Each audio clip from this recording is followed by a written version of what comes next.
Assalamualaikum warahmatullahi wabarakatuh. Kembali lagi di channel Portal Dimensi dan tentunya masih bersama saya Kang Slamet di sini. Kali ini Kang Slamet akan membawakan kisah yang berjudul Jalur Merah. Cerita ini ditulis oleh Drama Queen. Sebelum kita masuk ke ceritanya, buat kalian yang belum subscribe channel ini, tekan tombol subscribe-nya terlebih dahulu dan tekan tombol notifikasinya agar kalian tidak ketinggalan cerita terbaru dari Portal Dimensi. Gak usah berlama-lama lagi, langsung saja kita masuk ke ceritanya. Jalur Merah. Kita udah sampai belum sih?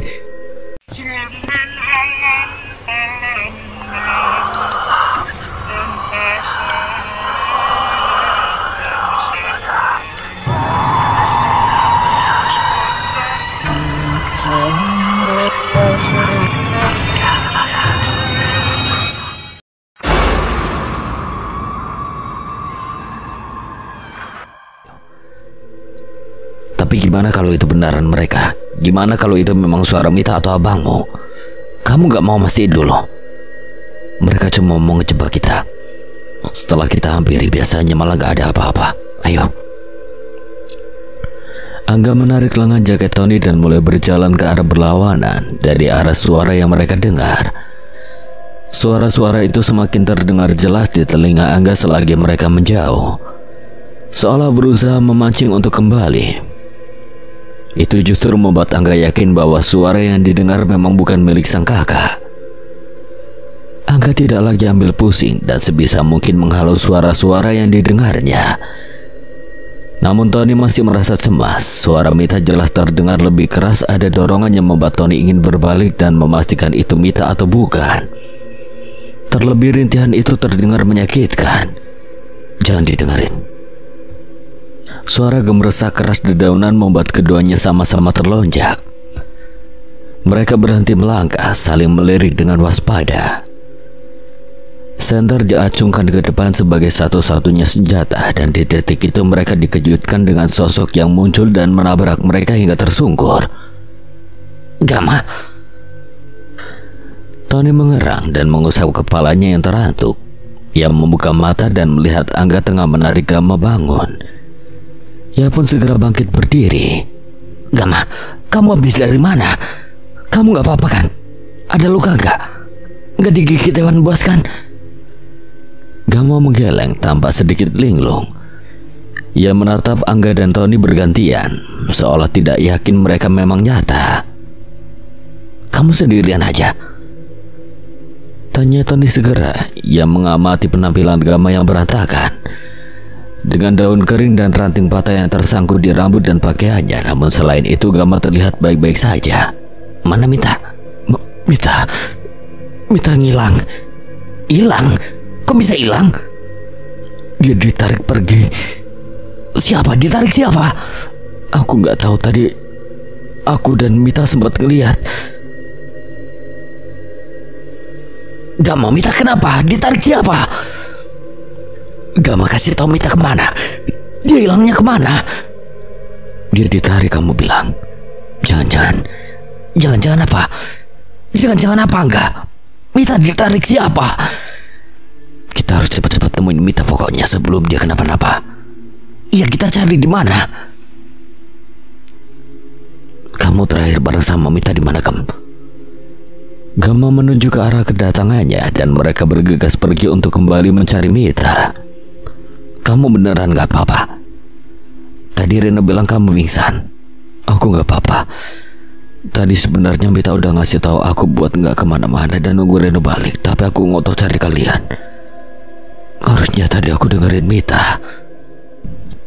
Tunggu. Kalian ketemu Reno? Dia di mana sekarang? Reno, Yana sama Jamlo udah balik ke pondok. Kami nyuruh mereka nunggu di sana sementara aku sama Angga nyariin kamu dan Mita. Gama mengangguk. Dia tidak mengatakan apapun lagi. Angga juga hanya diam, tapi ekspresinya jelas-jelas tegang dan resah. Ketiganya berjalan beriringan membelah kegelapan. Suara daun bergesekan dengan angin, tapi tetap tidak terdengar suara binatang apapun. Entah apa di hutan ini ada makhluk hidup yang nyata selain mereka. Kemana kita harus cari Mita? Semoga dia nggak kenapa-napa. Kita harus nemuin dia secepat mungkin.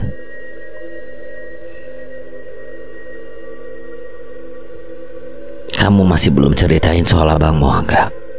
Kenapa dia bisa sampai hilang di sini? Dan kejadiannya sudah setahun lalu. Tapi kamu nggak pernah bilang apa-apa sama kami.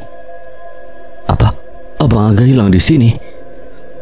Sekarang bukan waktunya untuk bicarain itu. Yang penting kita harus cari Mita dulu sampai ketemu. Bukan waktunya apa?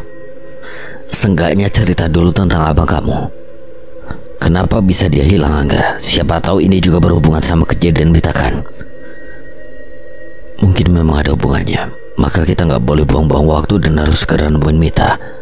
Tapi Tony, Angga, ada apa Gam?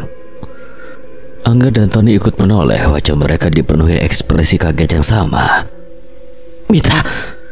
Ia bergegas lari untuk menghampiri, tapi tudung jaketnya ditarik oleh Angga. Tunggu Tony.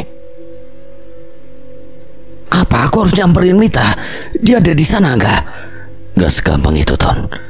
Kita harus pastiin itu beneran Mita atau cuma tipuan. Saat itu Mita yang berdiri beberapa meter jauhnya dari mereka menoleh. Tony menahan jeritan saat sorotan senternya mengenai wajah Mita. Itu bukan lagi wajah yang dikenalnya. Setengah sisi wajahnya hancur seperti baru saja dibakar. Sudut-sudut bibirnya robek, menciptakan seringai menyeramkan yang pasti akan terus menghantui benak mereka.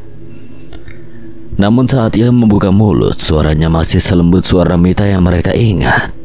Tony, kemarilah, aku butuh bantuanmu. Tony membeku, semua peringatan Angga terhapus dari kepalanya. Apa itu benar-benar Mita? Sudah tentu kan, memang siapa lagi? Suaranya seakan menghipnotis Tony untuk bergerak maju. Tony, jangan! Angga berusaha untuk menahan langkah Tony agar tidak semakin bergerak, tapi Tony seakan tuli. Mita, itu kamu. Mita mengangguk, wajahnya untuk sesaat kembali utuh, dan ia tersenyum sedih seraya terus memanggil Tony mendekat. Tony melangkah tanpa sadar. Gama dan Angga harus menahannya bersama-sama untuk mencegahnya menghampiri Mita. Tony, dia bukan Mita. Tony tidak mendengar, justru langkahnya makin penuh tekad. Ia harus menghampiri Mita apapun yang terjadi, gadis itu membutuhkannya. Angga menggunakan seluruh kekuatannya untuk mendorong Tony mundur hingga ia terjengkang. Mita terus memanggil, membuat Tony segera saja bangkit dan mendorong Angga menjauh darinya. Jangan Tony. Gama menahan Tony untuk tetap di tempat. Gama, bawa Tony pergi dan temui Mita yang asli. Cepat. Namun menahan Tony untuk tetap di tempat sudah sulit, apalagi mencoba membawanya pergi. Tony mulai memberontak dari cekalan Angga dan Gama dan menjeritkan nama Mita. Tony menjerit putus asa. Tony terus meronta hingga akhirnya bisa melepaskan diri dari Angga dan Gama yang menahannya.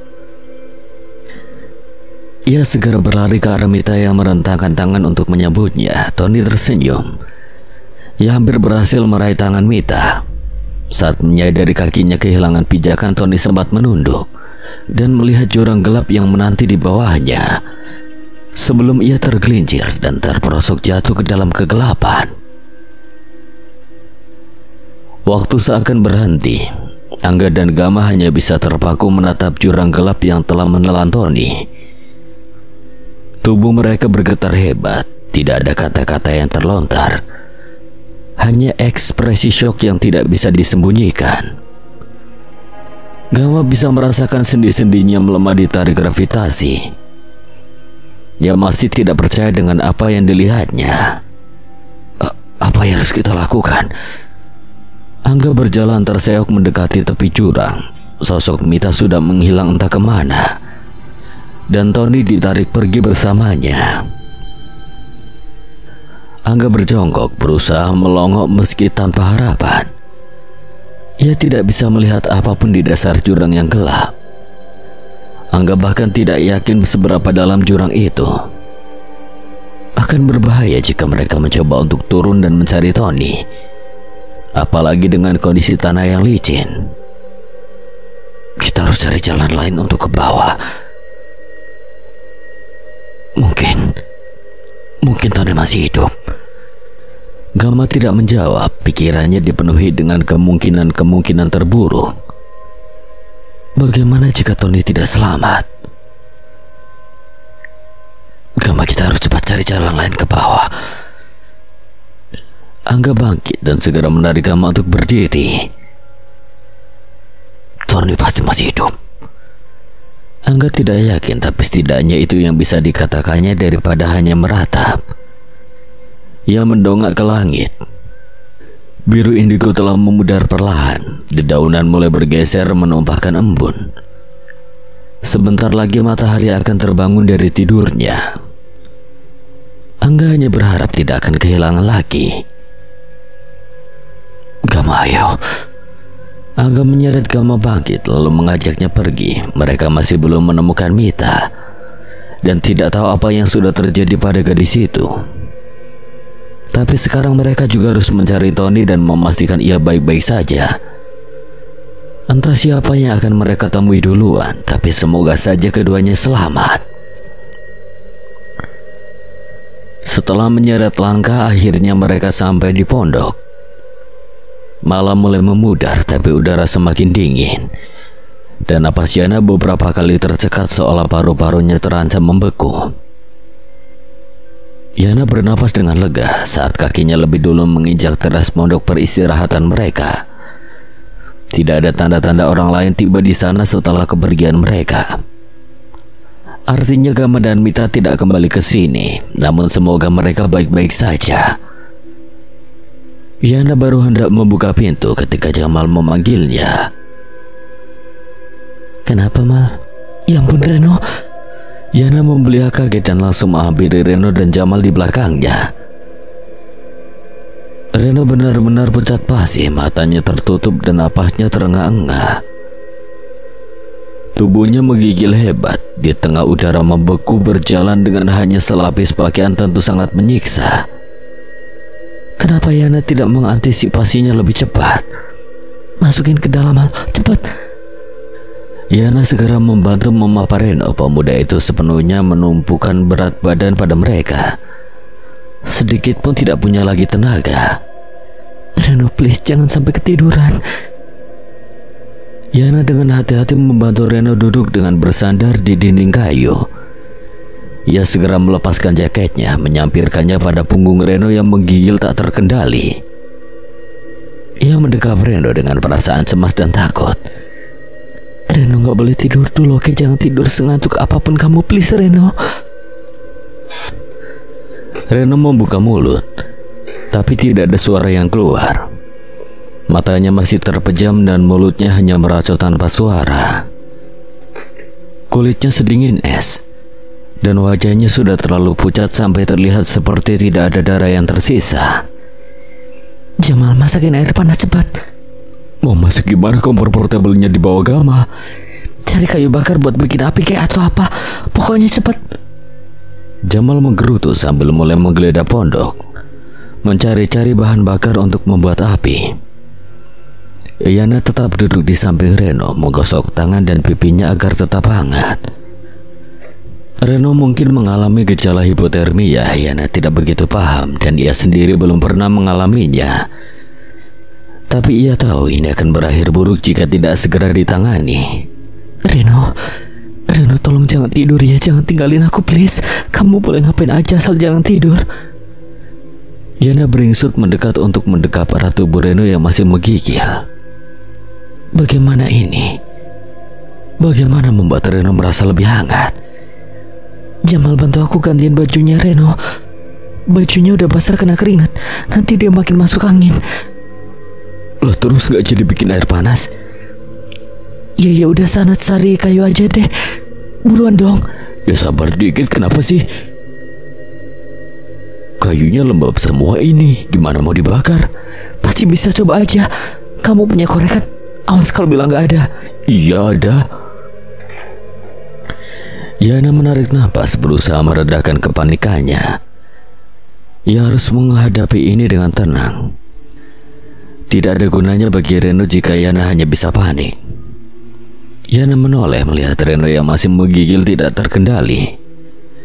Napasnya kian lama kian memberat. Yana memilih menggeledah tas Reno dan melihat hanya ada satu pakaian yang tersisa.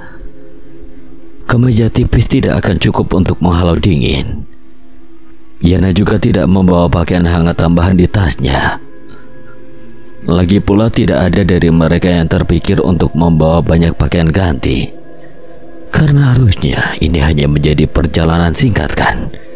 Reno, maaf ya. Dengan perasaan sangsi, Yana membuka pakaian Reno. Kemeja dan kaosnya lengket oleh lumpur dan keringat, juga darah. Yana melirik luka di kaki Reno. Tidak terlihat jelas karena gelap, tapi sepertinya cukup parah. Jamal, kamu masih punya baju tambahan? Tanya Yana sementara ia mengelap tubuh Reno hati-hati dengan handuknya. Ada sih, lihat aja di tas. Saud Jamal tanpa menoleh. Ia masih berusaha menyalakan api dengan kayu bakar seadanya. Yana kemudian menggeledah tas Jamal dan mengeluarkan 2 kaosnya. Ia memakaikan semuanya pada Reno. Kemudian membalut tubuhnya dengan jaket miliknya dan juga pemuda itu sendiri. Yana lalu melirik kaki Reno yang masih terbalut syal. Apa pendarahannya sudah berhenti? Yana membuka balutan syal di kaki Reno. Ternyata darah itu masih mengalir. Yana makin takut. Ia mengelap seluruh sisa darah di sekitar Reno, walau darahnya terus mengalir lagi dan lagi. Jamal, ada air. Coba cari di tas. Yana segera menggeledah tas Jamal lagi dan menemukan sebotol air.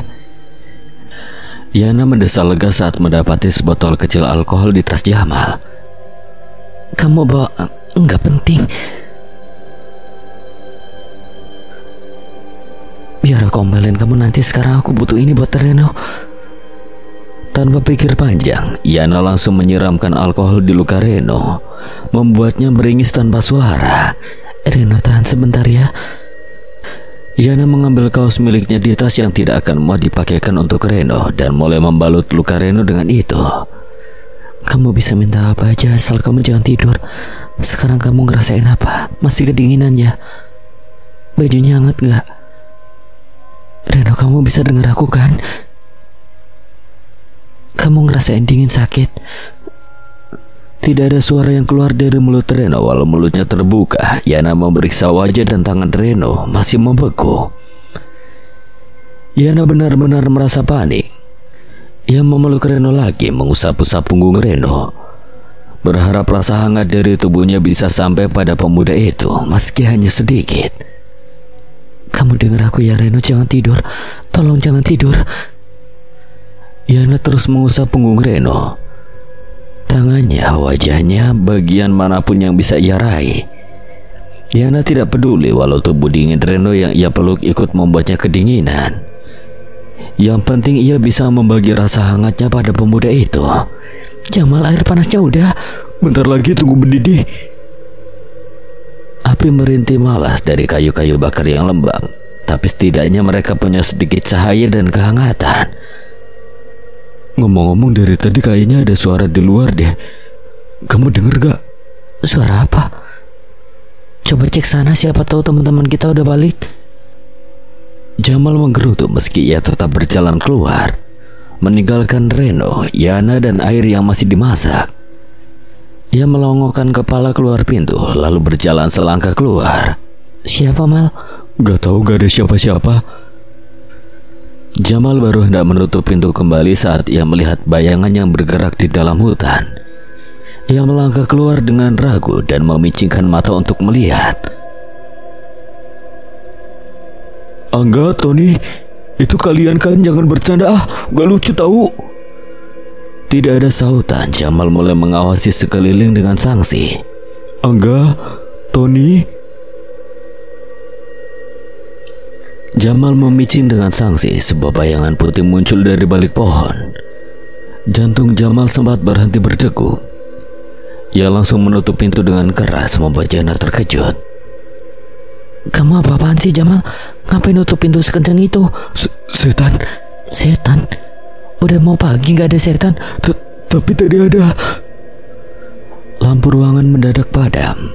Bahkan api yang sudah susah payah dinyalakan Jamal juga padam dihembus angin yang bertiup dari jendela yang terbanting membuka. Jamal, tutup jendelanya.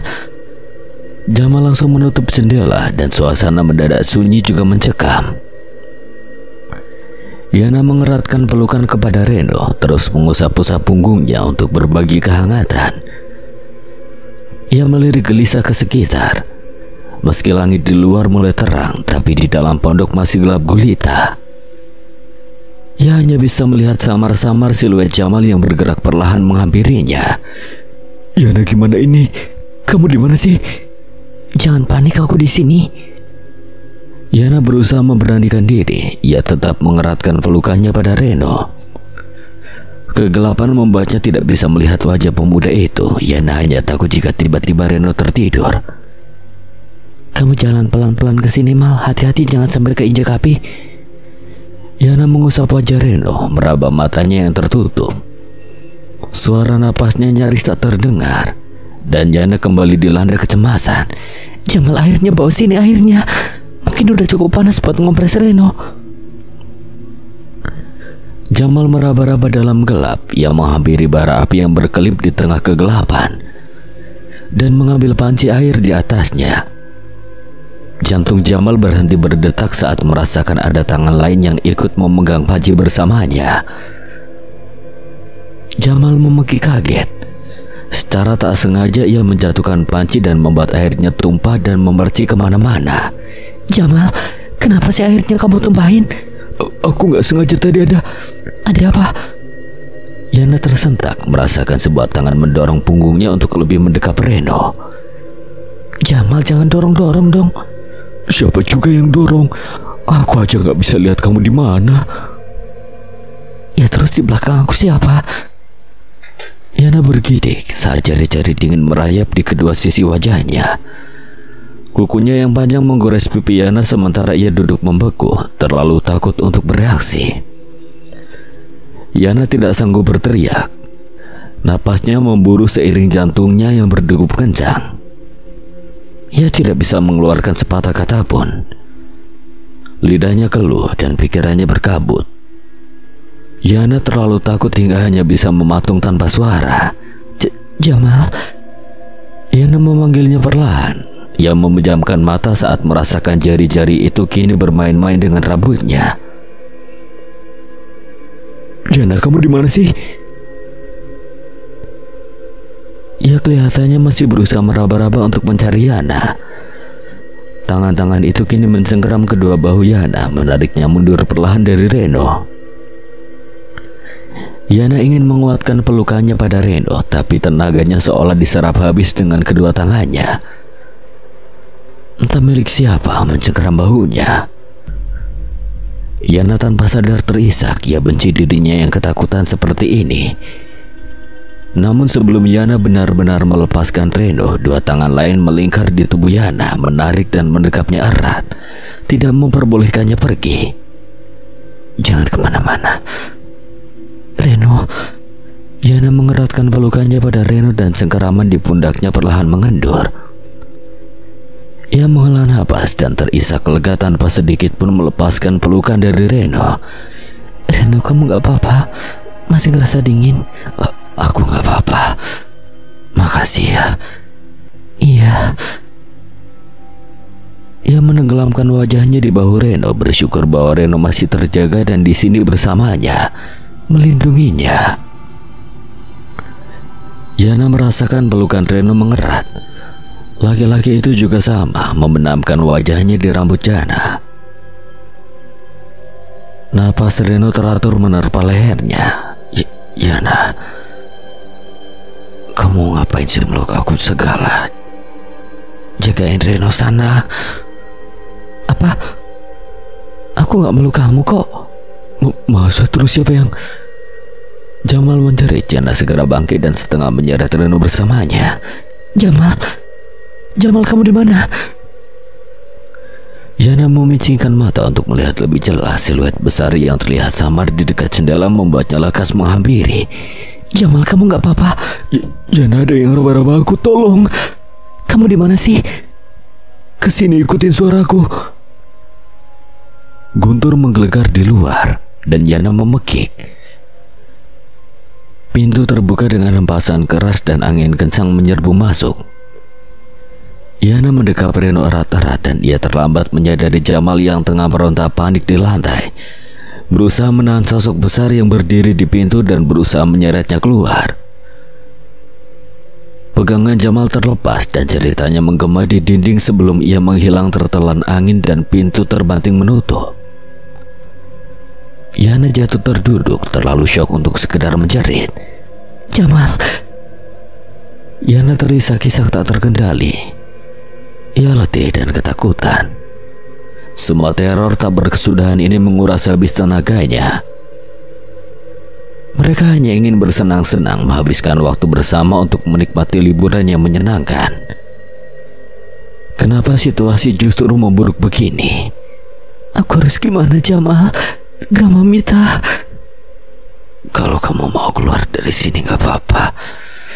Selamatin diri kamu selagi bisa, cari bantuan di bawah. Enggak, aku gak bisa ninggalin kamu di sini. Tubuh Yana bergetar selagi ia menumpahkan air mata, merasa putus asa dan begitu tak berdaya. Aku gak apa-apa, Yana. Kamu harus cari bantuan. Teman-teman kita mungkin dalam bahaya. Permintaan Reno membuat Yana semakin merasa gelisah. Yana ingat kondisi Reno yang sekarang tidak memungkinkannya untuk berjalan mencari Jamal. Yana tidak bisa meninggalkan Reno dengan kondisinya yang sekarang seorang diri tapi Jamal. Yana tidak tahu lagi apa yang harus ia lakukan sekarang, jalan mana yang harus diambilnya. Jika dia pergi untuk mencari bantuan sekarang, bagaimana kalau Reno justru... Yana, aku gak apa-apa kamu pergi cari bantuan. Selamatin teman-teman kita.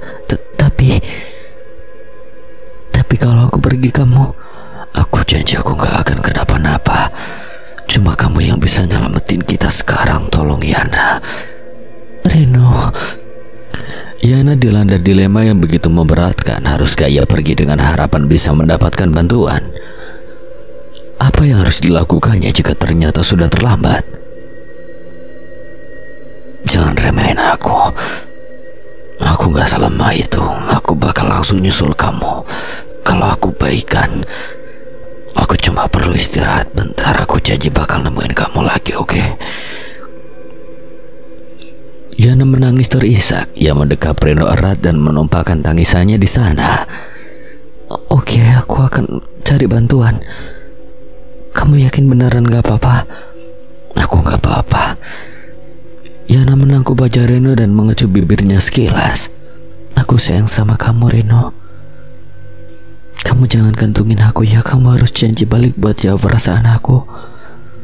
Aku bakal tagih jawabannya nanti setelah kita semua selamat. Bayangan tentang kemungkinan terburuk bahwa ia dan teman-temannya mungkin tidak akan bisa keluar dari tempat ini dalam keadaan hidup membuat Yana kembali menangis putus asa. Namun Reno menarik Yana mendekat dan kembali mencium bibirnya, membuat air mata Yana sejenak berhenti. Pemuda itu kemudian melepaskan diri dan tersenyum tipis. Kurasa itu cukup buat ngejawab pertanyaan kamu. Tapi aku janji bakal nemuin kamu lagi nanti dan ngasih jawaban yang lebih jelas. Wajah Yana memerah sempurna. Ia bersyukur suasana masih gelap, jadi Reno tidak bisa melihat ekspresinya. Sekarang kamu harus pergi. Cepat Yana sebelum semuanya terlambat. Yana mengangguk dan mengusap air matanya. Ia harus menguatkan diri, menguatkan tekadnya. Mimpi buruk ini akan segera berakhir. Yana harus percaya itu. Jaga diri baik-baik, Reno. Aku bakal balik cepatnya. Reno mengusap rambut Yana dan mengecup keningnya lembut. Yana mulai beranjak. Ia menatap Reno sejenak. Masih ada perasaan berat untuk meninggalkan laki-laki itu. Namun tidak ada pilihan lain untuknya sekarang. Yana menghela nafas dan melangkah ke pintu dengan meraba-raba. Ia berjalan keluar, menutup pintu rapat kembali di belakangnya. Cahaya fajar mulai terlihat, dan itu memberi Yana sedikit harapan tersisa yang dibutuhkannya. Semuanya akan baik-baik saja, pasti. Mita membuka matanya yang terasa digantungi timah. Ia mengerjap, sejenak mengira belum bisa membuka mata, namun kemudian Mita sadar kegelapan pekat yang menyelimutinya membuat ia nyaris tidak bisa melihat apapun. Gama. Ia bangkit dengan perlahan, meringis nyeri karena tiap gerakannya membuatnya kesakitan. Kepala Mita terasa pening. Kegelapan dan kesunyian di sekitarnya membuatnya gelisah dan was-was. Ia mencoba mengingat bagaimana dirinya bisa berakhir di tempat seperti ini. Dan ingatan menyeramkan itu kembali mengulang di otaknya seperti kaset rusak. Gama, kamu di mana? Setelah kesadarannya perlahan pulih, indera tubuhnya juga mulai kembali bekerja dengan penuh kewaspadaan. Mita tidak menyadarinya, tapi sekarang ia bisa mencium bau busuk yang begitu menyengat hingga membuat hidungnya hampir mati rasa. Ia sebisa mungkin berusaha menutup hidung, tapi bau itu sama sekali tidak bisa diblokir. Mita bangkit dan melangkah terhuyung, kakinya menginjak sesuatu yang menimbulkan suara derak. Seperti sesuatu yang patah. Ia menunduk untuk memeriksa, dan jantungnya nyaris berhenti melihat sebentuk kerangka di bawah sepatunya. Mita membungkam mulut untuk menahan suara jeritan. Keringat dingin mulai mengucur di pelipisnya. Tangan dan kakinya bergetar. Mita meraba dinding di sekitarnya. Ia berharap setidaknya bisa melihat secelah cahaya supaya bisa menemukan jalan keluar. Tapi yang dilihatnya tidak lain hanyalah gelap. Gama, Tony, Angga, Reno, Yana, Jamal. Tangis Mita merebak dalam ketakutan. Bagaimana kalau sebenarnya ia sudah mati? Mita menampar dan mencubit pipinya untuk memastikan. Sakit. Itu artinya ini bukan mimpi dan ia juga belum mati. Mita terus berjalan, mengabaikan bau busuk yang semakin menyengat, juga bayangan kerangka manusia yang terbaring di bawah kakinya. Ia tidak ingin membayangkan itu mayat siapa atau sudah berapa lama dia ada di sini. Mita hanya tahu ia harus segera mencari jalan keluar jika tidak ingin berakhir sama. Tony, Angga, kalian di mana? Mita hanya bisa berputar-putar di tempat dengan langkah berjingkat-jingkat, berusaha sebisa mungkin untuk tidak menginjak kerangka tengkorak di bawah kakinya. Mita berusaha mengalihkan pikiran, tapi matanya tidak bisa berhenti melirik ke belakang. Mungkin hanya perasaannya, tapi mayat yang membusuk itu seolah tengah mengawasinya dari kegelapan. Kakinya tidak sengaja menendang sesuatu dan Mita berjongkok untuk memungutnya. Sebuah jam tangan yang layarnya sudah pecah. Apa itu milik orang mati ini? Suara derit kayu dari luar membuat Mita menahan napas. Sepertinya ada orang yang melangkah mendekat dari luar. Mita menggenggam jam itu erat-erat, menanti dengan was-was siapa yang melangkah. Apakah itu teman-temannya atau justru makhluk yang... Mita tersentak. Suara itu, Tony. Mita segera berlari ke depan dan menabrak dinding kayu. Bukan, ini pintu. Ia menarik gagangnya, tapi pintu itu tetap bergeming. Mita mulai menggedor dan berteriak memanggil, Tony, aku di sini. Mita masih berusaha menggedor sekuat tenaga, berharap bahwa Tony memang benar-benar ada di luar sana. Tony, kamu bisa dengar aku? Ini aku, Mita. Tidak ada sautan. Mita mulai berpikir ia hanya berhalusinasi mendengar suara Tony. Sampai pintu digedor dari arah sebaliknya. Iya, Mita. Mita, kamu di dalam? Iya, Tony, aku di... Sebatangan membekap mulut Mita yang menoleh dan membelalak ngeri. Tangannya terjulur ke depan dengan panik, berusaha menggedor lagi. Ia menjadi tertahan, menahan napas karena bau busuk dari tangan penuh kerompeng yang membekap mulutnya. Mata Mita terpejam rapat dengan tangannya terus menggedor pintu. Mita, Mita, kamu masih di dalam. Kamu gak apa-apa? Tubuh Mita mendadak terangkat. Ia melayang sejenak. Kakinya menendang udara dengan putus asa sebelum ia dilempar ke seberang ruangan dan menabrak lemari hingga patah.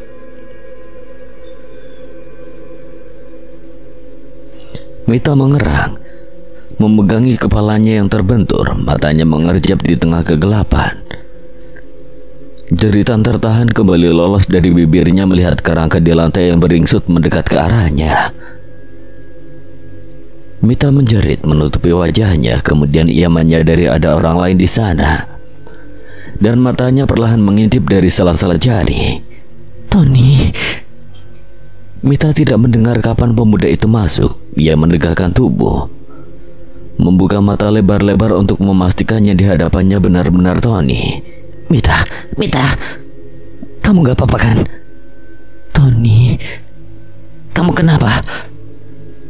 Cahaya pagi mulai menyelinap dari celah langit-langit, dan Mita akhirnya menyadari keadaan Tony yang begitu berantakan. Pakaian berantakan juga robek di beberapa tempat. Ranting dan daun kering mencuat dari helai rambutnya.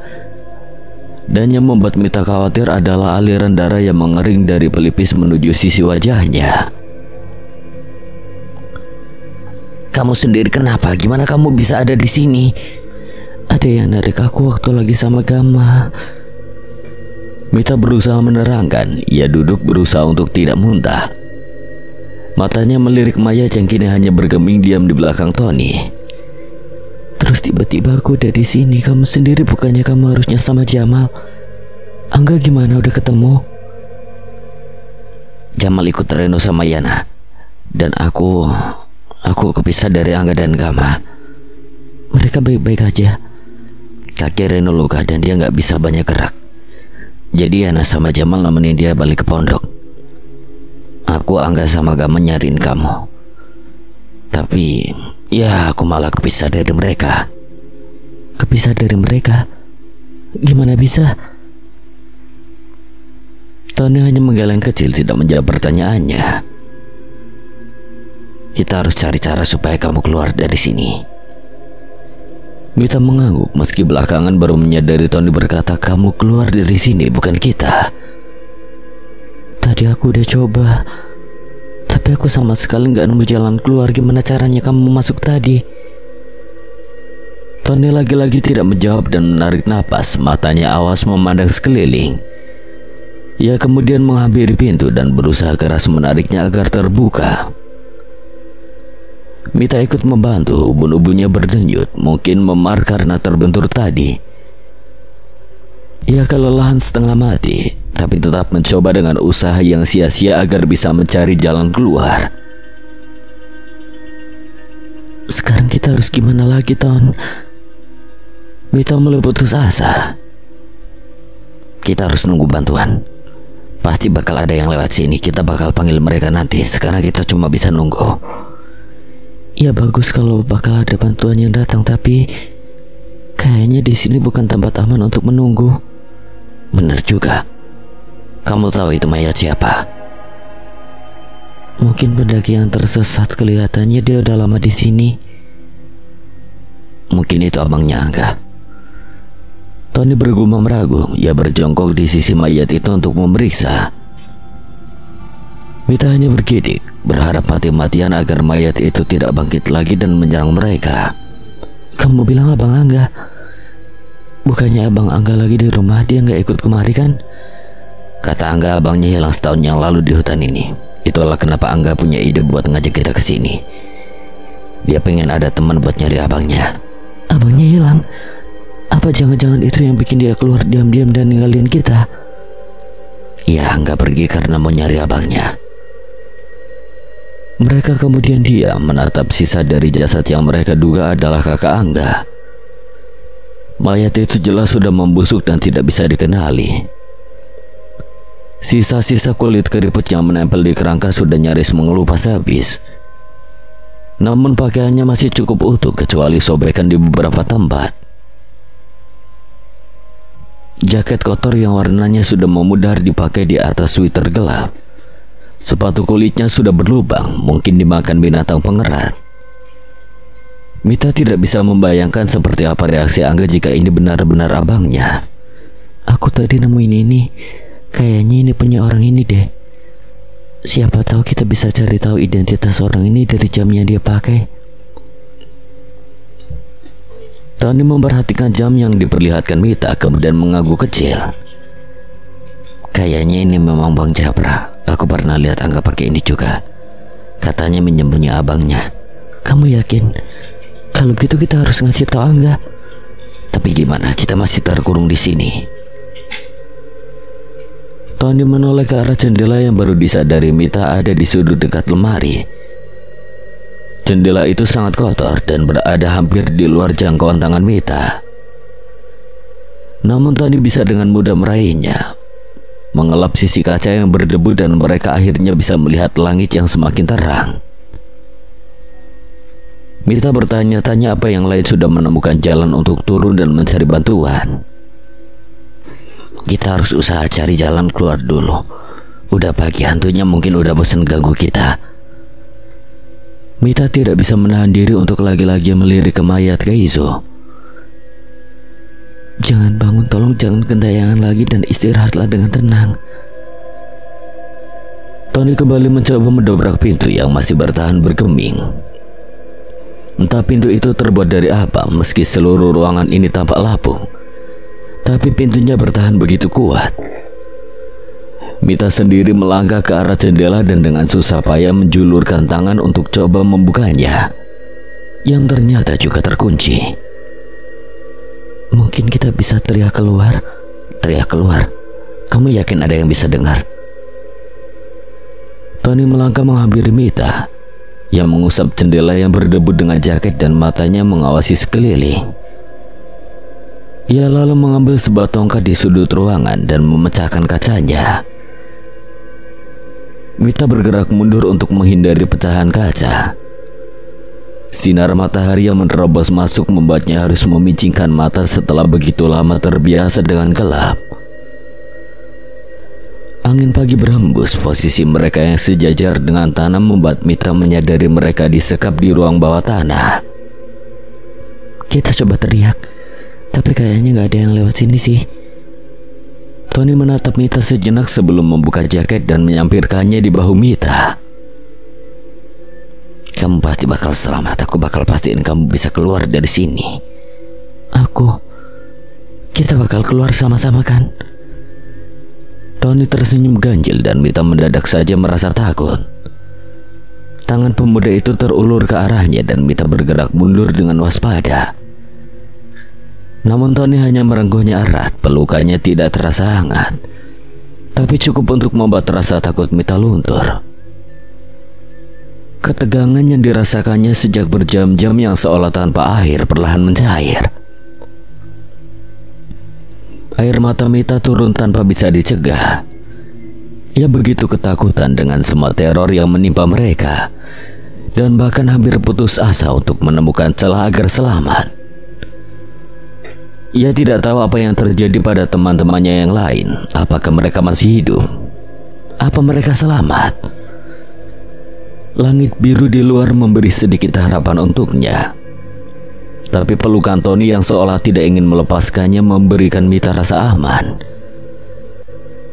Mita tersentak begitu mendengar suara langkah kaki terburu-buru di luar. Ia menarik diri mendongak pada Tony yang balas menatapnya. Mereka tetap diam dan dengan seksama berusaha mendengar dengan jelas suara-suara di luar. Sepertinya ada lebih dari satu orang yang tengah bercakap-cakap. Turun dan cari bantuan. Tapi kita masih belum bisa nemuin Mita. Mata Mita membeliak saat namanya disebut. Ya makanya kita harus turun dulu, lebih banyak yang cari lebih bagus. Itu suara Angga. Tony dan Mita saling menatap satu sama lain sebelum akhirnya Tony membuka mulutnya dan meneriakkan nama Angga. Kami di sini, oi! Angga, kami di sini! Tony menggedor jendela tempat mereka mengintip. Namun sepertinya suaranya tidak terdengar dan langkah-langkah itu kini mulai menjauh. Angga, Gama kami di sini.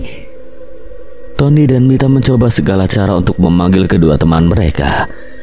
Hingga akhirnya terdengar suara langkah yang bergegas mendekat. Mita itu kamu. Wajah Angga muncul dari celah jendela, membungkuk dari atas. Gama kemudian ikut berjongkok di sebelahnya. Ini beneran kamu ya? Iya, ini beneran aku. Tolong bantu kami keluar dari sini dong. Gimana caranya kamu bisa di situ? Apa ada pintu masuknya? Ada, tapi pintunya terkunci. Aku sama Tony udah coba buka, tapi nggak berhasil. Tony, kamu lagi sama Tony? Iya, dia di sini di samping aku. Kamu nggak bisa lihat. Gama terhenyak, begitu juga dengan Angga. Keduanya saling memandang satu sama lain sebelum kembali menoleh pada Mita. Gak ada Tony, Mita. Tony jatuh di tebing. Ini kita mau ke bawah dan cari dia. Apa? Tapi Tony tadi Tony ada di sini. Dia juga ikut manggil kalian. Kalian gak dengar? Kami cuma dengar suara kamu, makanya kami balik ke sini. Kamu tetap diam di situ, oke? Kami akan cari jalan buat masuk. Mita termenung. Ia menatap tempat di mana Tony terakhir kali bersamanya, sementara Angga dan Gama mulai berlari mencari pintu masuk. Mita yakin benar Tony ada di sini, dan yang memecahkan kacanya tadi siapa kalau bukan Tony. Mita menjulurkan tangan ke bahunya. Tidak ada jaket Tony yang tadi disampirkan di sana. Lututnya terasa goyah dan ia jatuh terduduk dengan lemas. Jadi sejak tadi Mita memang sendirian di sini. Apa Tony yang tadi bersamanya hanya sekedar halusinasi? Tony yang memeluknya memberinya rasa aman dari teror dan takut. Tony yang berjanji akan membantunya mencari jalan keluar. Kamu pasti bakal selamat. Aku bakal pastiin kamu bisa keluar dari sini. Pintu didobrak keras dan Angga beserta Gama tersungkur masuk ke dalam. Kamu gak apa-apa, Mita? Mita menggeleng, membiarkan Gama membantunya berdiri. Ia menatap Gama dan Angga dengan pandangan nanar, memohon sedikit harapan. Kalian serius gak lihat Tony tadi? Tadi Tony beneran ada di sini sama aku. Hah? Gak ada. Ya, kami cuma... Abang. Angga berlutut di lantai dan membelalak ngeri memandang kerangka di bawah kakinya. Ia memeriksa jaket dan pakaian yang dipakai. Sorot matanya begitu putus asa. Abang. Angga mencoba memanggil meski ia tahu tidak akan ada sautan dari kerangka yang ia ajak bicara. Mita melangkah mendekat diikuti Gama. Ia menyentuh sebelah bahu Angga dan mengulurkan jam tangan yang sempat dipungutnya tadi, yang diberikannya kepada Tony, tapi kini kembali ada di saku jaketnya sendiri. Ini punya abang kamu. Tony yang kasih tahu aku kalau ini mungkin punya Bang Japra. Angga menerima jam tangannya diulurkan Mita dengan tangan bergetar. Ia mengusap debu di lapisan kacanya yang pecah. Ini memang milik kakaknya. Angga, kami ikut berduka. Tubuh Angga melemas, kedua tangannya terkulai di kanan kirinya. Angga terisak, ia tidak tahu lagi bagaimana mengekspresikan kesedihannya. Angga. Gama hanya dia mengawasi sementara Mita berusaha menghibur Angga. Ia lalu menoleh pada kerangka mayat di depan mereka, dan perasaan takut melanda benak Gama. Bagaimana kalau Tony juga? Ia menggeleng untuk menepis pikiran buruk itu. Gama kemudian membuka jaketnya dan dengan hati-hati menggunakannya untuk menutupi wajah ke Angga yang sudah tidak lagi berbentuk. Kita harus menghubungi seseorang untuk memindahkan abangmu, Angga. Angga tidak menyaut, ia hanya duduk diam, sorot matanya kosong. Dengan air mata yang terus mengalir di kedua pipinya yang kotor. Angga, Angga, yuk kita cari bantuan. Angga sempat menoleh ke belakang sekali lagi, menatap jasad kakaknya sebelum mereka menyeretnya keluar. Gama dan Mita melepaskan Angga setelah mereka tiba di luar. Mita mengerja beberapa kali, membiasakan matanya dengan cahaya terang. Udara di luar begitu segar, dia berulang kali menarik napas dalam. Untuk pertama kalinya sejak beberapa jam terakhir, Mita benar-benar punya harapan. Mereka akan bisa pulang dengan selamat. Namun Tony... Mita menoleh pada Angga yang hanya berdiri diam menatap sepatunya. Ia mendesah berusaha menguatkan diri. Angga, kita pergi ya. Kita bakal balik lagi ke sini buat mindahin abangmu, tapi kita harus cari bantuan dulu. Pandangan Angga kosong tanpa emosi. Mata beradu pandang dengan Gama yang mengangguk kecil. Bersama-sama mereka merangkul Angga dan memapanya berjalan. Mita melirik ke belakang, ke arah pondok reot yang tadi mengurungnya entah berapa jam lamanya. Pintunya rusak setelah didobrak oleh Gama dan Angga, dan kayunya berderit pelan ditiup angin. Sepasang mata biru mengintip di baliknya, tersenyum dan Mita menahan napas. Ia berkedip dan sosok itu sudah tidak ada lagi di sana. Tangan Mita yang menggandeng Angga gemetar selagi ia memaksa kepalanya terus lurus ke depan. Tony pasti baik-baik saja, mereka akan segera berkumpul bersama-sama lagi. Pasti. Matahari perlahan beranjak naik sementara mereka berjalan di hutan yang tadinya terlihat begitu menyeramkan saat gelap. Kini mulai kembali normal. Burung hantu masih bertengger di dahan pohon mengawasi setiap langkah mereka. Namun selain itu tidak ada yang mengganggu atau menghalangi jalan mereka selain beberapa ekor kelinci dan tupai yang melompat dari balik semak-semak. Apa kita balik ke pondok dulu buat ngecek yang lain? Iya boleh juga. Reno, Yana sama Jamal ada di sana juga kan? Ya harusnya gitu, aku takut mereka kenapa-napa, tapi semoga enggak. Mita, Angga dan Gama kembali mendaki. Namun hanya beberapa langkah, mereka mendengar suara seseorang memanggil dari bawah. Yana. Mata Mita melebar gembira setelah beberapa jam tanpa kepastian. Melihat wajah sesama teman mereka terasa seperti anugerah. Yana segera berlari menghampiri mereka dengan beberapa pria berseragam mengikuti. Ekspresinya tampak begitu lega dan ia langsung saja memeluk Mita. Syukurlah kalian gak apa-apa. Mita balas mendekapnya erat, merasakan tubuh hangat dan jantung yang berdetak hidup. Akhirnya harapan kini benar-benar ada di depan mata. Mereka akan segera bisa pulang dan berkumpul bersama lagi. Kamu sendirian? Di mana Reno sama Jamal? Reno nungguin di pondok. Yana menarik diri dari Mita, ekspresinya gelisah dan cemas selagi mengusap air mata. Jamal hilang. Dia dibawa pergi. Hah? Dibawa pergi? Sama siapa? Aku gak tahu. Reno nyuruh aku nyari bantuan dan ninggalin dia sendiri. Jadi ini semua teman-teman kamu? Ya, tapi masih ada seorang lagi di pondok peristirahatan di atas. Terus juga ada satu yang masih hilang dan... Tunggu, mana Tony? Tony, dia tadi jatuh ke tebing. Kami belum ketemu lagi sama dia. Niatnya ini juga mau cari bantuan. Jatuh dari tebing? Tony pasti baik-baik aja, kita cuma harus temuin lokasinya. Mita tidak ingin berkecil hati. Ia menoleh pada Gama yang tidak tampak begitu yakin, lalu melirik Angga yang masih begitu sendu. Oh iya, ada mayat kakak teman kami di sana. Kami butuh bantuan untuk memindahkan mayatnya ke tempat yang layak. Mayat siapa? Mita melirik Angga sejenak dan menggeleng, memberi isyarat pada Yana bahwa ia akan menjelaskannya nanti. Petugas yang berbicara pada mereka memberi instruksi pada yang lain. Gama dan Mita lalu menuntun mereka kembali ke tempat Abang Angga berada. Angga, kamu gak apa-apa? Angga tidak mengangguk, tidak juga menggeleng atau bergumam. Ia hanya berjalan dengan kepala tertunduk.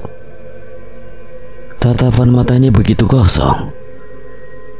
Seorang petugas tampak berbicara dengan alat komunikasi, sepertinya memanggil beberapa bantuan lagi.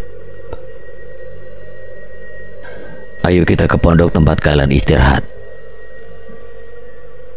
Seorang petugas akan di sini menunggu beberapa orang dari tim kami yang lain untuk mengambil mayat yang kalian laporkan. Gama mengangguk, begitu juga dengan Yana dan Mita.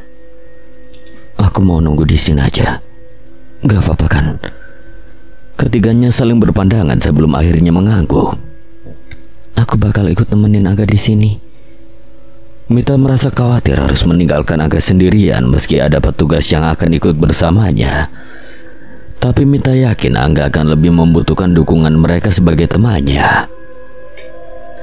Oke, aku sama Yana bakal ngecek Reno di atas. Kalian cari Jamal sama Tony. Nanti aku juga bakal ikut nyari. Semoga mereka gak kenapa-napa. Gama menghela napas panjang tanpa tidak terlalu berharap. Namun Mita masih menggantungkan asa tinggi-tinggi. Tony selalu punya cara tak terduga untuk melepaskan diri dari masalah. Entah bagaimana, kali ini pun pasti begitu. Yana sekali lagi memeluk Mita, lalu mereka berpisah jalan. Mita mengawasi Gama dan Yana mendaki bersama beberapa petugas. Sementara ia tetap bersama Angga menunggu lebih banyak bantuan datang. Ini tempat kalian istirahat. Yana mengangguk. Kakinya sudah nyaris mati rasa karena bolak-balik mendaki gunung. Hanya sedikit lagi, sebentar lagi semua kesulitan ini akan berakhir. Yana memimpin langkah selagi mereka menaiki undakan ke teras. Terakhir kali ia meninggalkan pondok ini, pintunya tidak tertutup. Mungkin Reno kedinginan dan memilih untuk menghindari angin dengan penutup pintu. Gama mendorong pintu terbuka. Dan Yana mendesah penuh kelegaan melihat Reno yang meringkuk di sudut. Ia segera berlari menghambur ke arah pemuda itu dan memeluknya erat. Reno, aku berhasil. Sekarang kita selamat. Kita bisa pulang, Reno. Yana terisak pelan di pundak Reno yang hanya bergeming, sama sekali tidak bereaksi dengan kedatangan mereka. Yana tersentak. Ia sontak menarik diri. Bulu kuduknya meremang mendengar suara berat yang sama sekali tidak dikenalnya. Kau milikku kan? Aku... Reno, kamu gak apa-apa? Lukanya separah ini, kita harus langsung ke dokter sebelum... Reno mengeram dan mendorong Gama hingga terhempas ke seberang ruangan. Reno, kamu kenapa? Yana tercekat saat Reno menangkup wajahnya. Mata yang menatapnya dengan sorot lapar itu bukan milik Reno. Kau milikku kan? Reno, Kau bilang kau mencintaiku kan? Kita gak usah pulang, Yana. Kita di sini saja berdua. Kamu dan aku gak akan ada yang ganggu kita di sini. Kamu ngomong apa? Kita harus pulang, Reno. Tatapan Reno yang sangat berbeda dari biasanya membuatnya bergidik. Ia berusaha menarik diri, tapi Reno terus menahannya di tempat. Di antara kalian gak akan ada yang pulang. Kita akan hidup di sini selamanya. Yana memberanikan diri menatap langsung mata Reno yang sepenuhnya menghitam. Kamu siapa? Kamu bukan Reno kan? Kamu siapa? Reno kembali mengeram saat para petugas berjalan mendekat. Ia mencengkeram tangan Yana erat hingga gadis itu merintih kesakitan. Pergi kalian dari sini. Reno. Gama coba mendekat, tapi Reno mendadak saja menerjang ke arahnya dan langsung melingkarkan jari-jarinya di leher Gama. Reno. Gama memberontak berusaha melepaskan jari-jari yang menjerat lehernya. Namun tenaganya jelas kalah jauh. Reno menatapnya dengan sorot membunuh. Jari-jari semakin erat mencengkeram lehernya hingga Gama kehabisan napas. Yana mencoba untuk mendekat, tapi tubuhnya terhempas. Apa yang terjadi dengan Reno saat ia pergi? Reno, stop. Dia Gama, adik kamu. Jangan ganggu aku. Jangan ganggu hidupku. Beberapa petugas berhasil memegangi Reno, tapi mereka masih belum cukup kuat untuk melepaskan genggaman Reno di leher Gama yang wajahnya mulai membiru. Reno, berhenti. Oke, kamu mau apa? Kita bisa omongin ini baik-baik, nggak kayak gini.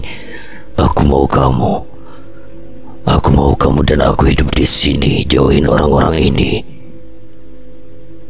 Yana memejamkan mata sejenak dan menghela napas. Ia sudah tidak merasa takut lagi, hanya letih. Oke, aku akan hidup sama kamu di sini, tapi tolong jangan bunuh Gama, jangan bunuh siapa-siapa. Reno mengendurkan tangannya di leher Gama yang langsung terbatuk-batuk dan berusaha mengambil napas sebanyak mungkin. Kamu tetap di sini sama aku. Iya, tapi jangan sakiti siapa-siapa, oke? Baiklah. Reno tersenyum, yang bagi Yana saat itu adalah senyum miliknya yang paling menyeramkan. Reno meraih wajah Yana, perlahan memejamkan mata seiring wajahnya yang mendekat. Yana hanya bisa pasrah jika ia bisa menyelamatkan teman-temannya yang lain dengan ini. Apa boleh buat kan? Reno tersentak saat kedua tangannya ditarik paksa dan diikat kuat. Ia mengeram penuh murka. Tahan dia, jangan sampai lepas. Para petugas saling bekerja sama menahan Reno yang terus memberontak dan menjerit keras. Yana bergegas mendekati Gama dan membantunya berdiri. Kamu gak apa-apa, Gam? Gama menggeleng, ia memegangi lehernya dan Yana bisa melihat jelas bekas memar akibat sekikan Reno. Suara raungan murka membuat keduanya menoleh. Mereka mengawasi saat para petugas menyeret Reno keluar. Apa? Dia kenapa? Yana menggeleng, merasa begitu getir. Bodoh sekali karena ia berpikir mereka akan bisa keluar dengan mudah dari tempat terkutuk ini. Aku nggak tahu. Sejujurnya Yana merasa terpukul melihat Reno yang diikat dan diseret paksa seperti penjahat. Tapi mereka tidak punya pilihan. Seandainya Yana tidak meninggalkan pemuda itu sendirian di sini.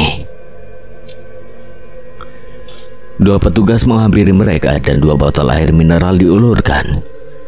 Gama langsung menenggak habis miliknya, tapi Yana hanya menggenggam botolnya di tangan. Yana, kamu gak apa-apa? Gama mengawasi Yana yang masih menatap Reno saat mereka kemudian ikut digiring keluar. Sebelum pergi kami mengalami satu kejadian. Kejadian apa? Kejadiannya berhubungan sama hilangnya Jamal juga, tapi nanti aku ceritakan. Yana menghela napas. Ia percaya para tim bantuan yang bersama mereka pasti punya pengalaman soal ini. Yana hanya bisa berharap Reno akan kembali ke dirinya semula secepat mungkin. Sekarang kita harus cari Jamal dan Tony di mana? Entahlah. Keduanya kembali mengawasi Reno yang masih terus meronta dan membuat para petugas yang membawanya mengalami kesulitan. Mereka belum menemukan Tony dan Jamal dan sekarang kondisi Reno jadi seperti ini. Apalagi yang akan mereka alami setelah ini, harapan yang sempat menyingsing dengan datangnya pagi kembali meredup. Seolah-olah malam kembali turun dan sekali lagi mereka terjebak dalam teror tanpa akhir. Salah seorang petugas datang mendekat, membuat Gama dan Yana mendongak untuk memandangnya. Baru aja ada laporan tentang penemuan mayat seorang pemuda di pinggir danau. Yana dan Gama saling berpandangan, mata mereka memancarkan kepanikan dan rasa takut yang sama. Bagaimana ciri-cirinya? Gama tidak akan berpikir macam-macam. Dia bukan Tony atau Jamal. Siapa tahu ada pendaki lain selain mereka, bukan?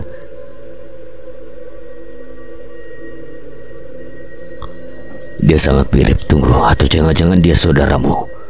Baju apa yang dia pakai saat mendaki? Dia pakai jaket biru dan topi biru. Gama mengangguk lemah. Ia tidak siap mendengar apa yang akan disampaikan berikutnya.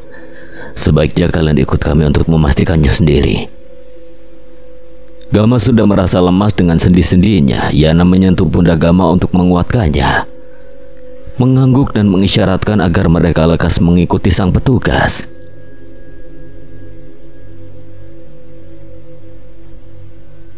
Keduanya berjalan dengan jantung berdebar karena cemas dan takut. Gama mungkin sudah tidak akan sanggup berjalan jika saja Yana tidak terus menuntunnya. Yana, gimana kalau Tony? Gak usah berpikiran buruk dulu, oke?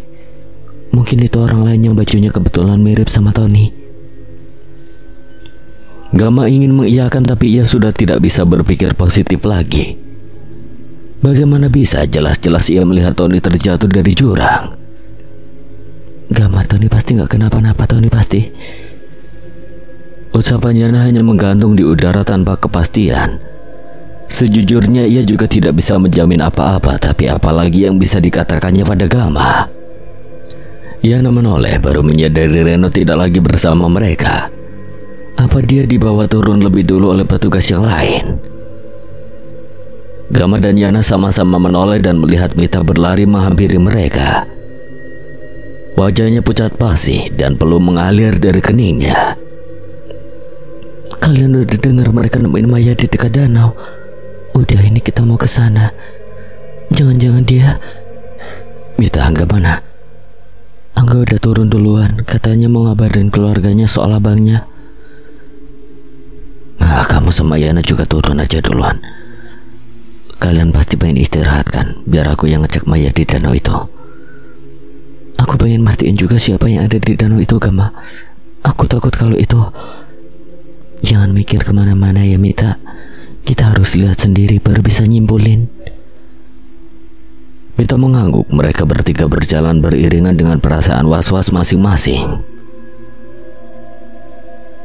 Reno mana, Yana? Suara Mita memecah keheningan yang hanya diisi oleh suara langkah mereka. Reno kayaknya udah dibawa ke bawah. Yana menoleh sangsi ke belakang dan memang tidak melihat para petugas yang tadi membawa Reno. Dia gak apa-apa. Gimana dengan Jamal? Udah ketemu? Sampai sekarang masih belum ada laporan apa-apa soal Jamal. Lagi mereka berjalan dalam diam hingga akhirnya mereka tiba di danau dan menemukan beberapa tim penyelamat sedang berkumpul. Ketiganya berdiri mengawasi dari jauh, terlalu takut untuk mendekat dan memastikan sendiri. Sampai seorang petugas melambai dan memanggil mereka, barulah mereka berjalan terseok ke arah danau. Apa orang ini teman kalian? Mereka terenyak saling melempar tatapan ketakutan. Gama sudah lebih dulu lemas melihat tangan dekat jaket biru yang terkulai dari tandu. Gama, kamu yang buka. Gama menggeleng dan membuang muka. Ia tidak akan sanggup membuka kain putih yang menutupi mayat itu. Mita juga kelihatan mual dan bahkan tidak sanggup melihat. Maka Yana menguatkan hati dan melangkah maju. Tangannya yang gemetar bergerak perlahan membuka kain. Ia memejamkan mata dan memalingkan wajah, tak sanggup harus melihat apa yang ada di baliknya. Yana menoleh pada Gama dan Mita yang masih ketakutan. Ia menghela napas, menguatkan hati untuk melihat wajah siapa yang ada di baliknya. Jamal berlari secepat kaki-kaki gemetarnya bisa melangkah. Ia beberapa kali tersandung tapi cepat-cepat bangkit. Tidak peduli wajahnya yang penuh lumpur dan memar. Jamal hanya ingin segera keluar dari tempat terkutuk ini. Jamal sama sekali tidak punya petunjuk di mana sebenarnya dirinya berada. Ia terbangun di gua yang gelap dan berbau busuk. Jamal tidak bisa melihat apa-apa. Tapi ia yakin sekali bau busuk yang diciumnya bukan berasal dari bangkai binatang.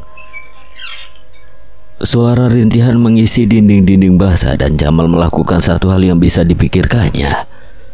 Lari. Sudah belasan menit berlalu sejak ia terbangun, tapi Jamal masih belum menemukan jalan keluar. Dinding masih menyempit, mengurungnya dari segala sisi. Lubang-lubang kecil di atas memberitahunya bahwa hari sudah pagi. Seandainya ia bisa menemukan jalan keluar dan berhasil pulang dengan selamat, maka Jamal bersumpah akan menjadi anak baik seumur hidupnya. Ia tidak akan mengeluh lagi jika disuruh-suruh ayahnya. Tidak akan pernah lupa mengerjakan tugas kampus, juga tidak.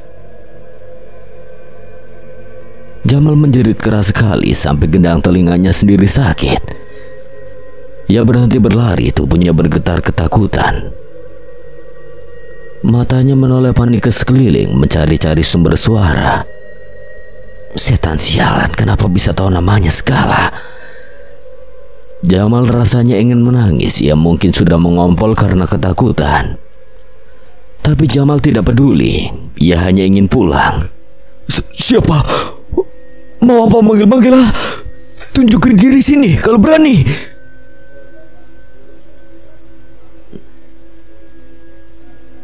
Sini, jalan keluarnya di sini. Suara itu kembali terdengar dan Jamal merasa familiar. Tony. Tidak ada yang menyaut selama beberapa saat dan Jamal yakin ia hanya dipermainkan. Namun seberkas cahaya menyorot dari depan dan Jamal membelalak. Ia bisa melihat langit biru di luar. Itu jalan keluar. Cepat-cepat Jamal kembali berlari. Ia tidak berhenti meski bunyi-bunyi rintihan menyeramkan seolah merayap dari berbagai sisi. Udara segar menyambut di luar dan Jamal benar-benar menangis. Akhirnya ia bebas. Jamal tidak lama-lama berhenti. Ia melanjutkan langkah. Kali ini sepatunya kembali menginjak rumput, bukan lagi tanah berlumpur. Sejenak Jamal menoleh ke belakang, melihat gua bawah tanah tempatnya terperangkap. Sesosok gelap tampak di sana membuat Jamal bergidik. Namun mata biru itu bukankah mata yang dikenalnya. Jantung Yana berdebar keras sekali dan napasnya tercekat di tenggorokan selagi ia menguatkan hati untuk melihat siapa yang ada di balik kain putih kusam itu. Yana hampir menangis karena lega saat mendapati orang itu ternyata bukan Tony. Syukurlah. Gama Mita, dia bukan Tony. Mita membuka tangan di mulutnya dan memejamkan mata. Gama jatuh terduduk dan ikut membenamkan wajah di kedua tangannya. Keduanya juga merasa lega, setidaknya masih ada harapan. Kain kembali ditutup setelah Yana mengkonfirmasi pada petugas bahwa jasad itu bukan milik teman mereka. Tim penyelamat tampak berdiskusi sejenak sebelum mayat itu dibawa pergi. Gama sempat mengintip sejenak untuk memastikan dan napasnya terhela lega saat melihat ternyata mayat itu memang bukanlah mayat Tony. Jadi Tony di mana? Danau itu seharusnya terletak tidak jauh dari tebing tempat Tony jatuh kemarin. Jika Tony selamat, ia pasti ada di sekitar sini dan jika tidak, mereka harus menelusuri lebih teliti untuk bisa menemukan jasadnya. Mungkin dia selamat dan lagi nyariin kita. Guma Mita meski tidak begitu yakin dengan ucapannya sendiri, tapi Mita tetap ingin berharap bahwa Tony memang baik-baik saja. Ya mungkin. Apa tidak ada penemuan orang lagi, Pak? Saudara saya dan satu teman kami masih hilang. Sejauh ini belum ada. Daerah ini kawasan yang rawan. Banyak pendaki yang mengalami kecelakaan di sini. Jadi kemungkinan korbannya bukan hanya teman-teman kalian. Karena itu kalian sebaiknya kembali ke bawah dan menunggu sampai kami mendapatkan informasi tentang teman kalian. Gama, Yana dan Mita berpandangan. Kemudian mengangguk. Mereka membiarkan para petugas kembali bekerja, lalu berjalan menjauh untuk berdiskusi. Jadi gimana kita ke bawah? Ya boleh sih, tapi aku mau lihat keadaan Reno. Dia udah dibawa ke bawah kan? Jadi kita sekalian aja bareng ke sana. Gama, Mita dan Yana yang hendak beranjak pergi menahan langkah saat mereka kembali dipanggil. Ketiganya mendekat ke arah petugas yang tengah berbicara dengan alat komunikasi di tangannya. Teman kalian melarikan diri. Siapa? Reno. Yang barusan dibawa petugas. Yana dan Gama membelalak. Reno lari, Gama. Kita harus gimana kalau Reno gak mau pulang? Kita harus gimana? Tenang Yana, kita bakal cari Reno lagi, oke? Lagian petugas yang bawa Reno pasti udah ngejar kan? Mereka kehilangan jejaknya. Dia menghilang terlalu cepat meski kakinya sedang terluka.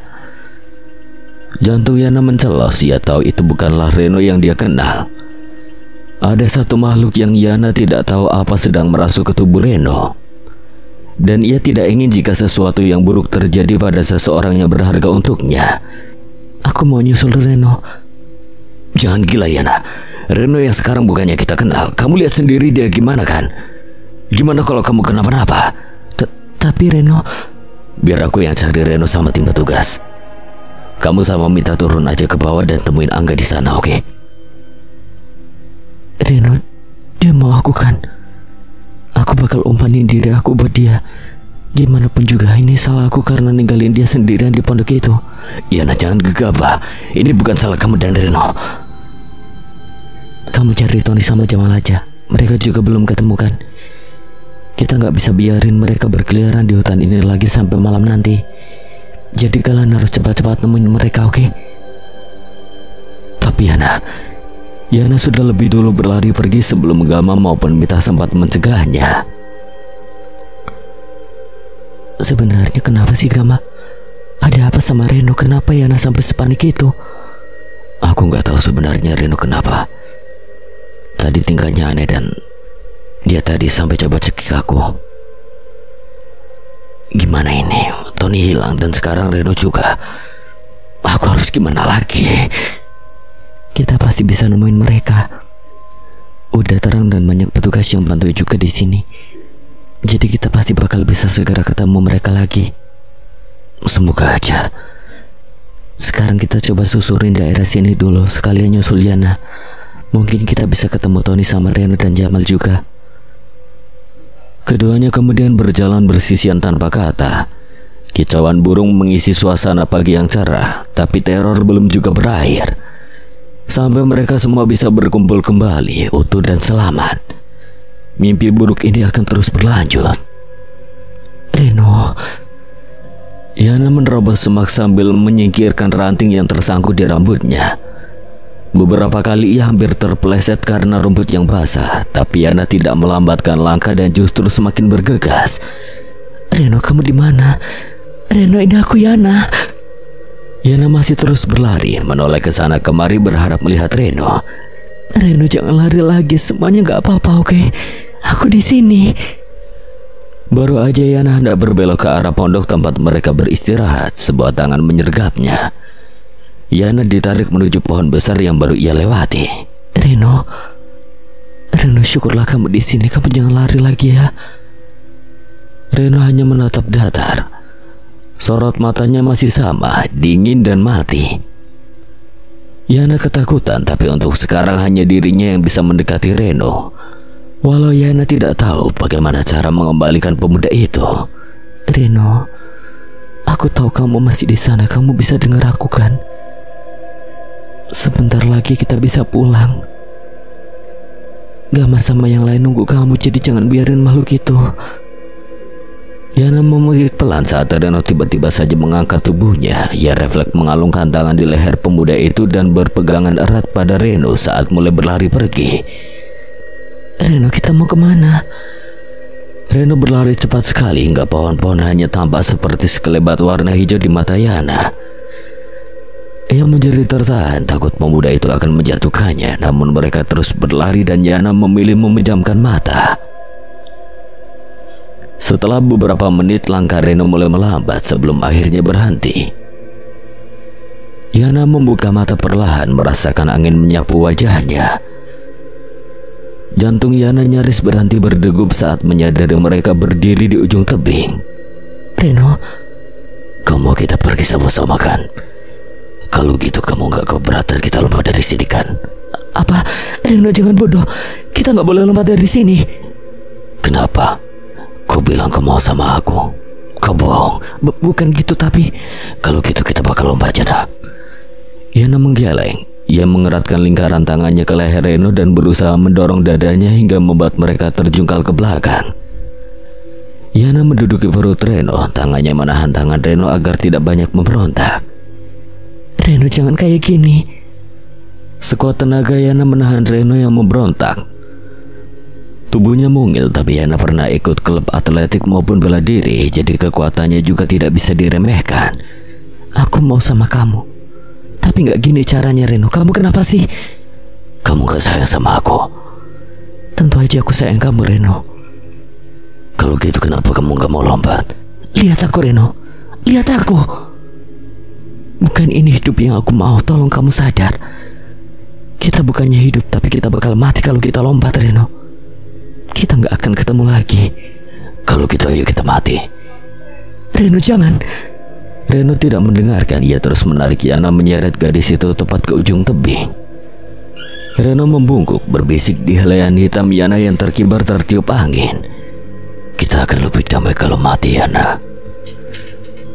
Jantung Yana berdegup dengan kencang. Napasnya memburu begitu matanya menangkap pemandangan tebing yang begitu curam.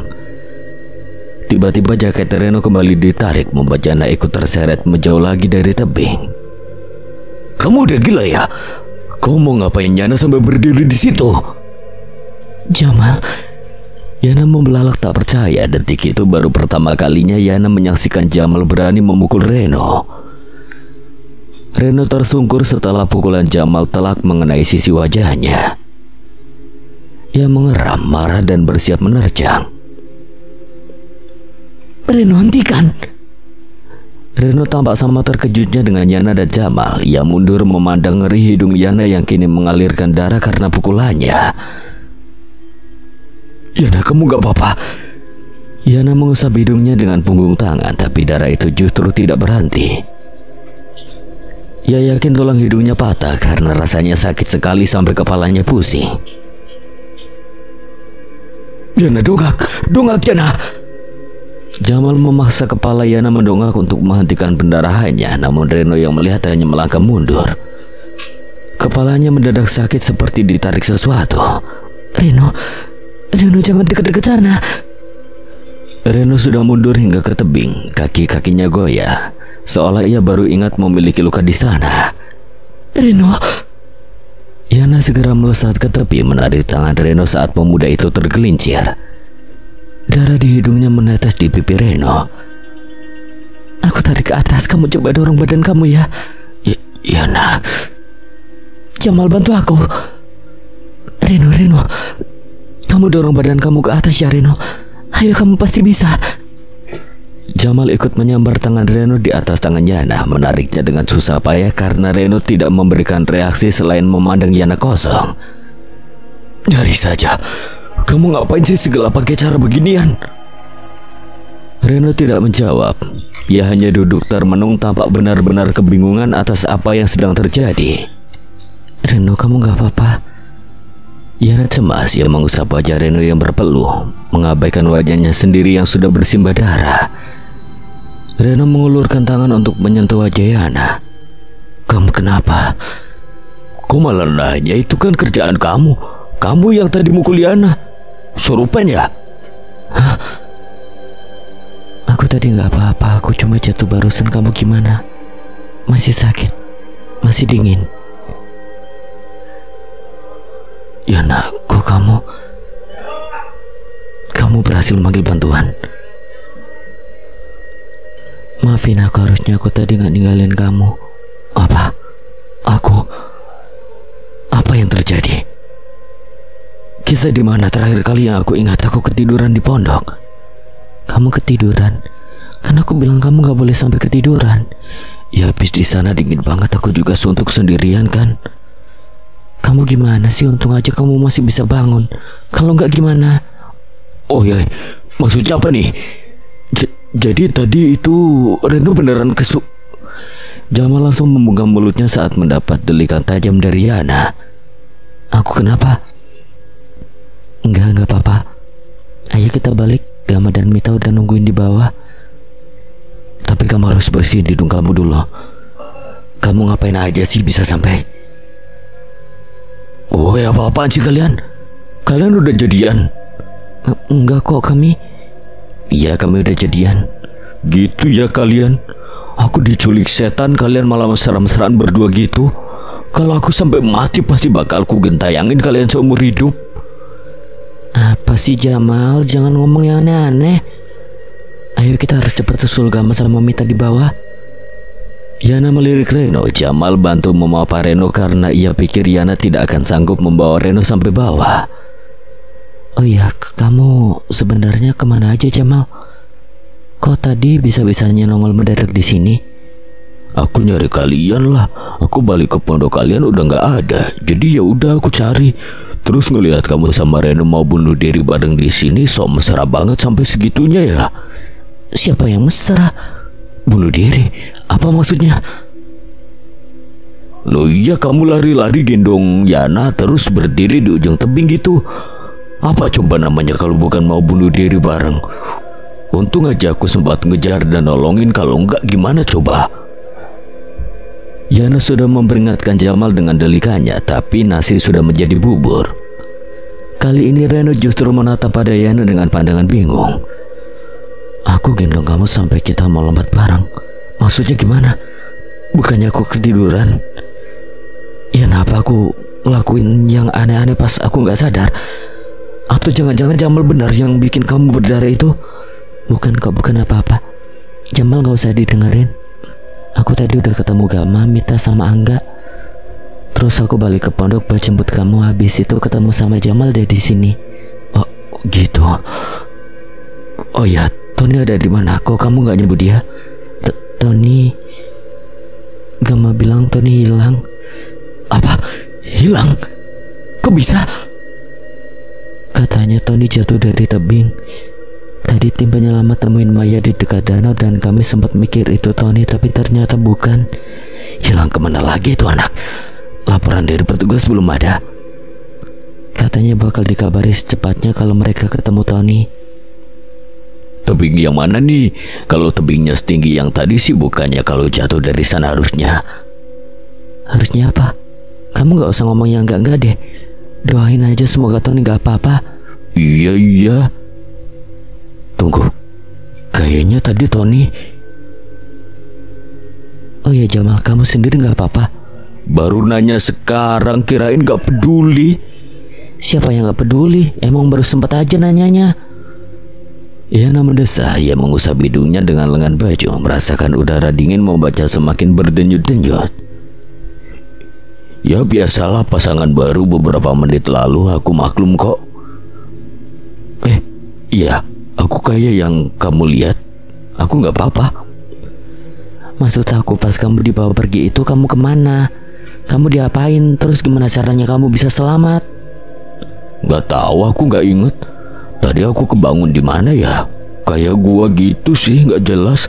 Pokoknya masih di hutan, gak ada siapa-siapa, tapi aku dengar suara-suara. Suara-suara apa? Gak inget, tapi kayak suara orang kesakitan gitu. Dan bau banget di sana kayak ada mayat. Aku lari-larian sampai sejam ada kayaknya. Baru bisa nemu jalan keluar. Habis itu ya aku balik langsung ke pondok. Tapi kalian udah gak ada. Ya udah gak usah diinget-inget. Lagian udah cukup, ini terakhir kali kita bakal kesini.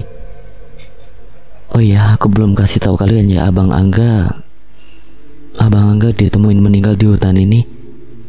Apa? Kenapa bisa? Aku juga belum dengar cerita lengkapnya. Nanti kita bisa tanya sama Gama dan Mita, mereka mungkin udah sampai di bawah. Jamal dan Reno berpandangan. Sesekali Yana mengusap peluh di pelipis Reno, juga darahnya sendiri. Mereka berjalan beriringan ke tempat di mana Angga, Gama dan Mita, dan semoga saja Tony menunggu. Angga duduk termenung mengabaikan para tim pencari yang sibuk mondar-mandir dan berkomunikasi lewat alat.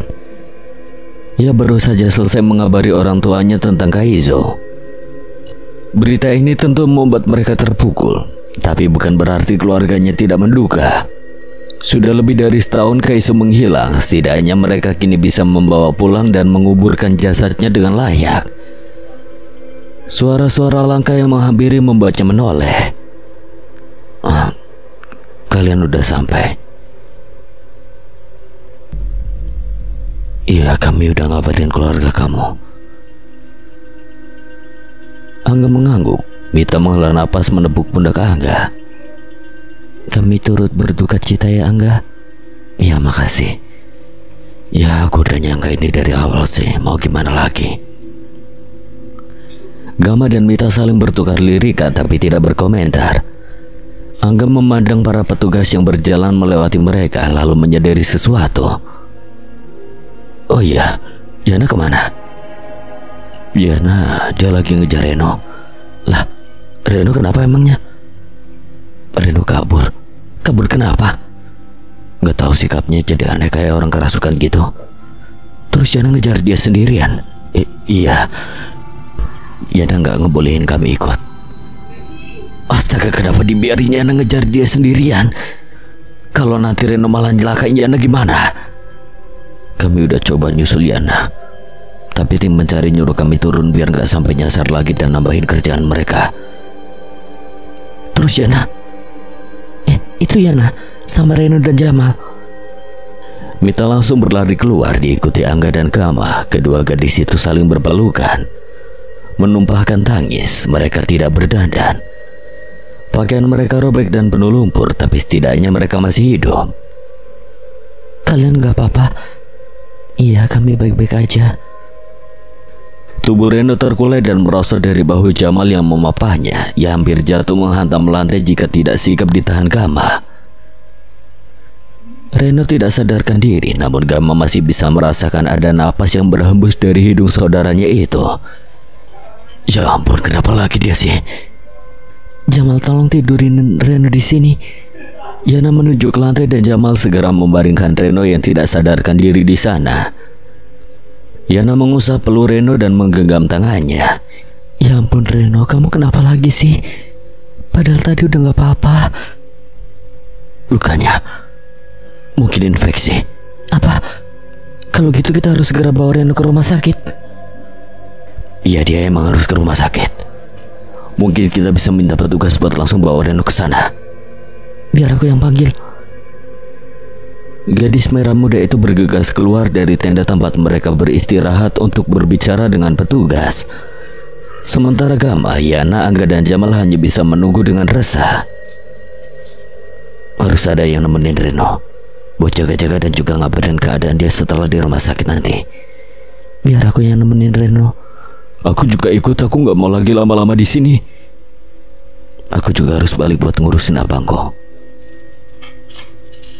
Kalau gitu kalian semua langsung balik aja, biar aku yang tetap di sini buat nungguin perkembangan pencarian Tony.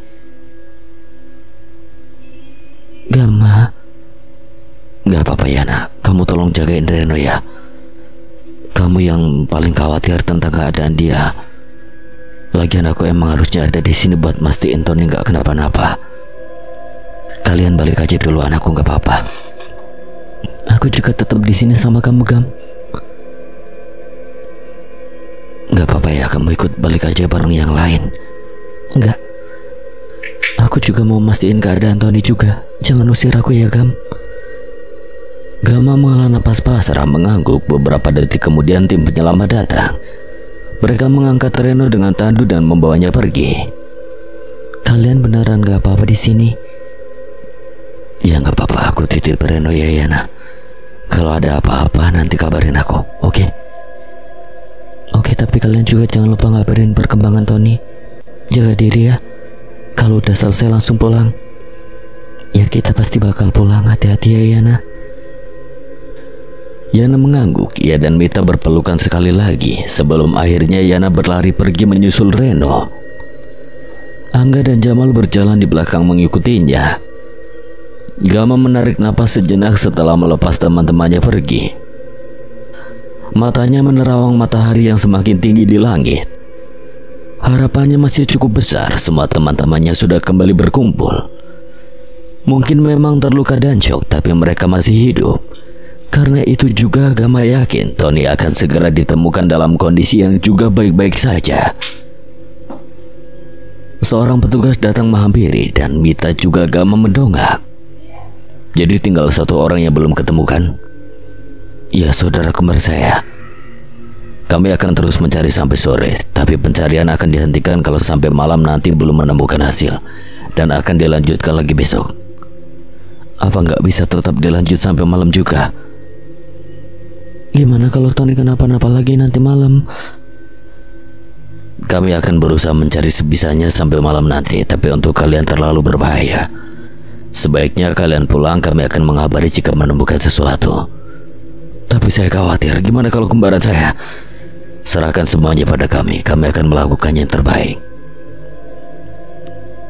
Ya baiklah, tolong kabari kami jika ada perkembangan. Tentu saja. Sang petugas berjalan meninggalkan Gama dan Mita yang termenung berdua. Mereka kemudian saling bertukar pandang. Jadi apa sekarang kita pulang? Ya mau gimana lagi? Kita udah ngalamin banyak kejadian dan aku gak mau ngulang buat kedua kalinya.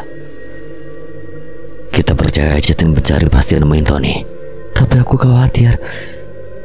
Gimana kalau kita tetap di sini dulu sampai nanti malam baru habis itu pulang?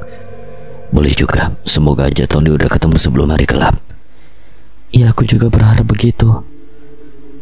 Keduanya memutuskan untuk duduk di luar agar mendapat pemandangan lebih jelas. Mereka bisa melihat jalan setapak menuju gunung yang tampak asri dan sama sekali tidak berbahaya. Tidak ada yang menyangka perjalanan mendaki mereka 24 jam lalu justru akan membawa petaka seburuk ini. Mita dan Gama duduk di atas batu, berusaha mendengarkan petugas yang berkomunikasi lewat walkie-talkie. Sepertinya belum ada kabar tentang Tony. Di mana sebenarnya Tony sekarang? Kadang aku bingung deh kenapa mereka jarang ngalamin kayak kita ya. Mereka selalu berurusan sama hutan, tapi kayaknya jarang kasus ini ada di mereka sendiri. Mungkin karena mereka udah biasa. Kita baru pertama kali kesini, jadi ngalamin banyak hal aneh. Gitu ya. Kamu bilang tadi kamu sempat ketemu Tony, dan dia kasih tahu kamu kalau Abang Angga ngilang di hutan ini. Iya. Tapi itu cuma halusinasiku mungkin. Lagian kalian juga kan bilang gak lihat Tony. Sebenarnya ada yang janggal. Halusinasi gak akan pernah kasih tahu kamu tentang apa yang belum kamu tahu kan? Ya benar juga sih. Menurut kamu itu hantu? Tony gentayangan gitu. Tapi kalau yang kamu lihat itu semacam hantunya Tony, berarti dia udah... Enggak. Tony pasti masih hidup, aku yakin. Ya Tony pasti gak apa-apa. Gama merutuki ucapannya sendiri. Sebisa mungkin ia yakin bahwa saudaranya itu akan segera ditemukan. Tony pasti baik-baik aja, dia pasti ketemu. Mita mengangguk. Mereka mengawasi dengan sangsi setiap pergerakan dari petugas. Harapan mereka sama. Mereka tidak akan berhenti berharap bahwa mereka akan bisa pulang bersama Tony dalam keadaan hidup dan baik-baik saja.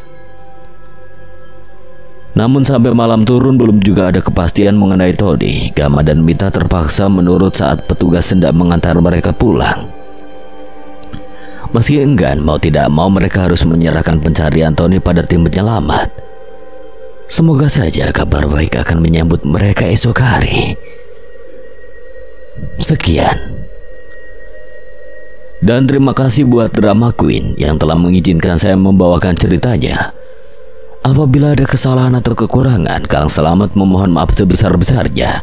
Dan akhir kata, Kang Selamat pamit undur diri. Wassalamualaikum warahmatullahi wabarakatuh. Sampai berjumpa lagi.